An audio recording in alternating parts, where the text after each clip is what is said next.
Melbourne, Australia television reporter said his crew filmed UFOs for 7 minutes Saturday night over the eastern region of New Zealand's South Island.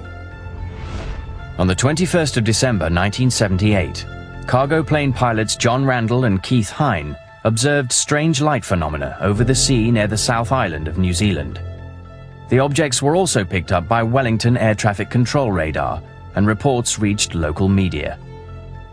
10 days later, on the 31st of December, producers at Australia's Channel 10 dispatched reporter Quentin Fogarty with a camera crew to attempt to find the same UFOs along the same flight path. And they did. Air traffic controllers were recording strange blips on their radar. Here is what reporter Quentin Fogarty said as he traced an airline flight that reported seeing UFOs last month. We're now on the radar room at Christchurch Airport. It's about 1:45, and in about another 20 minutes we intend to take off again in the Argosy and retrace the route we took only a few moments earlier. We've just heard from Wellington radar that there are still targets in the Kaikoura area. So this time we're hoping to get better film than we did last time, and all I can say is we'll see what happens. The New Zealand case is of considerable importance in the history of ufology because of the residue of information that's available afterwards. We have the film itself and the tape recordings made by Quentin Fogarty on the aircraft, and of prime importance is we have the tape recording made by the Wellington Air Traffic Control Center, and it provides a history of the sighting minute by minute.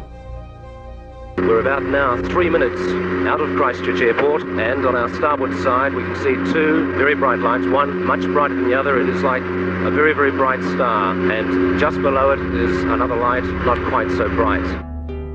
Just before midnight, Fogarty went airborne with cargo pilot Bill Startup. The beginning of the flight was uneventful. Then at 12:05, Fogarty and the crew saw strange lights and objects coming towards them from the right side of the plane. Fogarty turned on his camera and they began filming.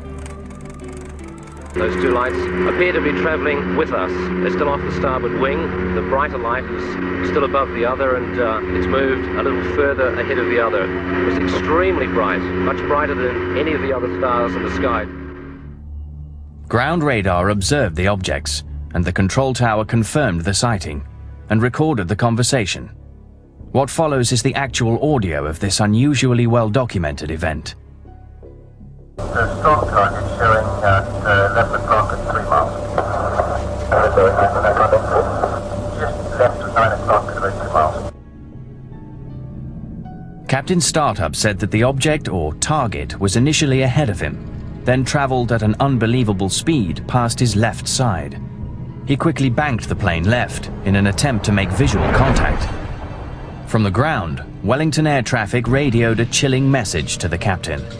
They had picked up yet another target on his left side, and this one was closing in on the plane. Target is 12 o'clock at 3 miles.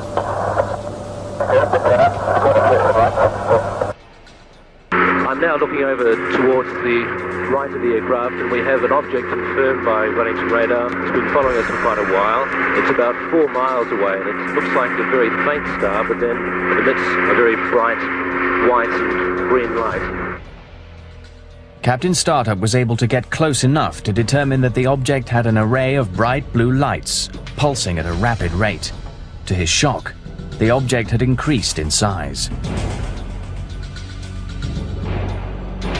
There was an interesting radar event where the some object got so close to the aircraft it looked to Wellington radar as if the aircraft radar target image had doubled in size. Strong target, right in formation with you now. Your target has doubled in size.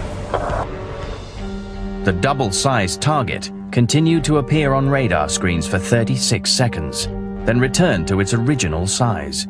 Yeah, blue lights right there. This is the object which was apparently traveling along with the aircraft. It was picked up on aircraft radar. Dr. Bruce Maccabee received a 16mm copy of the Argosy UFO film directly from the Australian television network in 1979. Roll 4, take 10. The complete and unedited film has never been made available before. Experts believe that these images are the most comprehensive and frightening UFO evidence ever captured on film. This is the famous New Zealand film obtained the night of December 31st, 1978. The cameraman is sitting in the seat between the pilot and the co-pilot. The image is dancing around because he was carrying it on his shoulder. They saw this light to their right. And this light, as time goes on, will fade in and out, takes on various shapes. This is the flashing light that you have to slow down and look at frame by frame to see what happens.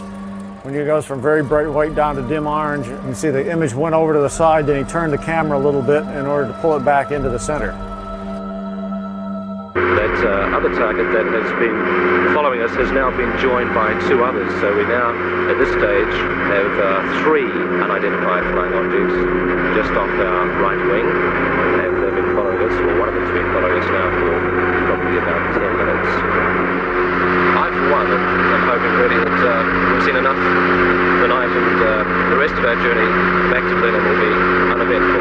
I think I've just about had enough of UFOs for one night.